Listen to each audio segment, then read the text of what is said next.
Selamat pagi Bapak Ibu dan saudara-saudaraku, salam sejahtera bagi kita sekalian. Apa kabar pagi ini? Harapan dan doa saya kita semua sudah bangun dengan sehat, selalu semangat dan bahagia dalam anugerah Tuhan kita Yesus Kristus.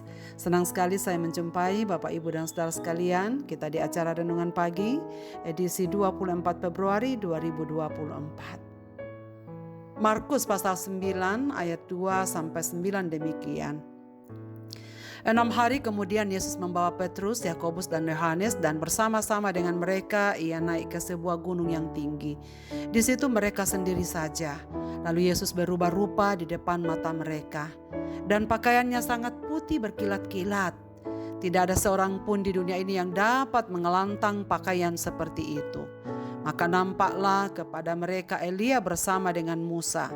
Keduanya sedang berbicara dengan Yesus. Kata Petrus kepada Yesus, "Rabi, betapa bahagianya kami berada di tempat ini. Baiklah kami dirikan 3 kemah, 1 untuk engkau, 1 untuk Musa, dan 1 untuk Elia." Ia berkata demikian sebab tidak tahu apa yang harus dikatakannya karena mereka sangat ketakutan. Maka datanglah awan menaungi mereka dan dari dalam awan itu terdengar suara, "Inilah anakku yang kukasihi, dengarkanlah dia." Dan sekonyong-konyong waktu mereka memandang sekeliling mereka, mereka tidak melihat seorang pun lagi bersama mereka, kecuali Yesus seorang diri. Pada waktu mereka turun dari gunung itu, Yesus berpesan kepada mereka, supaya mereka jangan menceritakan kepada seorang pun apa yang telah mereka lihat itu sebelum Anak Manusia bangkit dari antara orang mati. Tanda hidup beriman, dengarkanlah dia. Apakah yang akan kita lakukan ketika kita berada dalam situasi yang tidak baik-baik saja? Apakah karena kita sedang menghadapi persoalan sakit penyakit misalnya? Atau kedukaan? Atau ketika harapan kita tak terrealisasi? Atau sedang merasa dikecewakan? Saudara, respon umum manusiawi akan menghubungi keluarga, sahabat, rekan, atau siapapun yang dianggap dapat menolong di masa sukar itu. Minimal berada bersamanya dalam masa sulitnya. Tuhan Yesus pernah ada dalam situasi itu. Ia berada dalam situasi yang tidak baik-baik saja karena menghadapi penolakan dan kebencian dari orang-orang di sekitarnya. Bahkan parahnya ia sudah menghadapi ancaman pembunuhan berkali-kali, namun masih bisa meloloskan diri. Tapi kali ini Yesus yakin bahwa ia sudah tidak akan mungkin bisa lolos. Penderitaan akan semakin berat dihadapinya. Maka ia telah mempersiapkan para muridnya menghadapi kenyataan pahit itu, supaya ketika peristiwa itu datang mereka dapat mengingat apa yang telah Yesus sampaikan kepada mereka. Markus melaporkan bahwa setelah 6 hari Tuhan Yesus mempersiapkan para murid tentang penderitaan yang akan dihadapinya.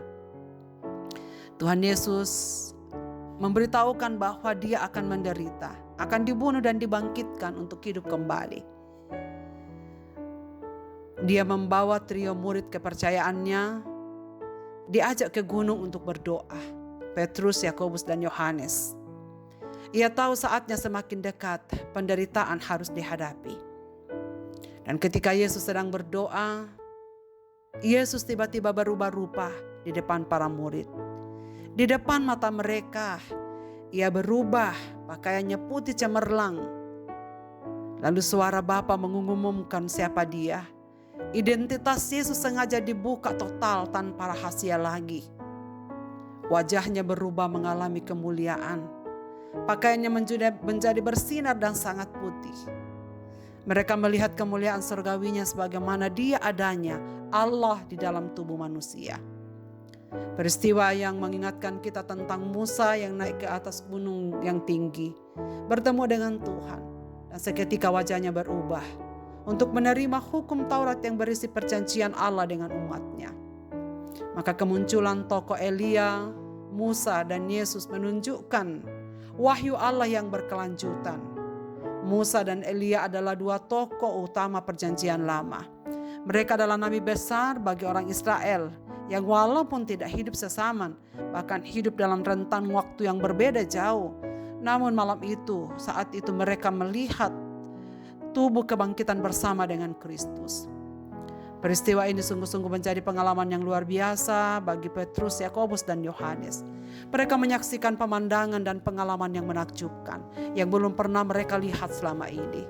Sebab selama ini mereka mendengar Nabi Musa, Elia dalam kitab Taurat. Dan sekarang ia melihat langsung dan mengenali mereka dengan iman, itu Musa dan Elia. Sebagaimana kita tahu bahwa Musa dan Elia hidup dalam zaman yang berbeda, berabad-abad yang lampau. Namun sekarang mereka bersama dengan Yesus di atas gunung itu. Saudara sekalian, Elia dan Musa dua tokoh yang istimewa tentu bagi pemahaman mereka, sebab wafat secara mulia. Elia bahkan tidak pernah wafat, ia langsung diangkat ke surga. Menurut laporan dari kitab 2 Raja-Raja pasal 2 ayat 9-12. Demikian juga Musa yang wafat dikuburkan oleh Tuhan sendiri, tetapi kuburnya tetap misteri. Di dalam kitab Ulangan pasal 34 ayat 5-7. Saudara sekalian, tidaklah mengherankan jika kebahagiaan Petrus tiada taranya menyaksikan peristiwa itu. Betapa senang dan indahnya menyaksikan apa yang ada di depan mata mereka. Hingga Petrus yang tidak mengerti apa-apa dalam ketakutannya menawarkan untuk memasang 3 kemah bagi Yesus, Musa, dan Elia. Sebab Petrus mengungkapkan keinginannya untuk tinggal di tempat itu mengalami kemuliaan surgawi itu lebih lama lagi. Saudara sekalian, apakah maksud pemuliaan itu? Pertama, untuk memberi semangat dan pengharapan kepada para muridnya.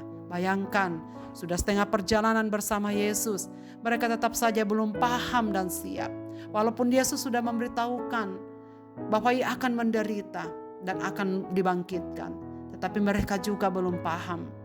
Jalan bersama Yesus menuju salib tampaknya terlalu sulit untuk diikuti.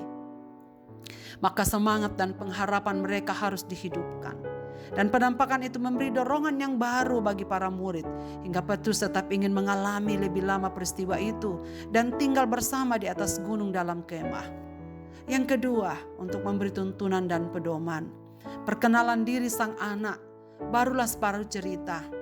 Pernyataan, inilah anak yang kukasihi, segera diikuti dengan perintah, dengarkanlah dia. Jadi Bapa membenarkan pewartaan dan jalan yang diambil Yesus. Pernyataan Yesus selama ini bahwa jalannya dan jalan bersama dia membawa serta konsekuensi salib, itulah yang benar. Sekaligus benar juga kebangkitan, hidup dan kemuliaan di balik salib itu. Itulah yang harus didengarkan oleh para murid Yesus, bukan pendapat dan ajaran lain, termasuk pendapat Petrus yang ingin menetap dalam kemuliaan tanpa ikut mengalami salibnya. Apakah artinya ini bagi kita, saudara-saudaraku?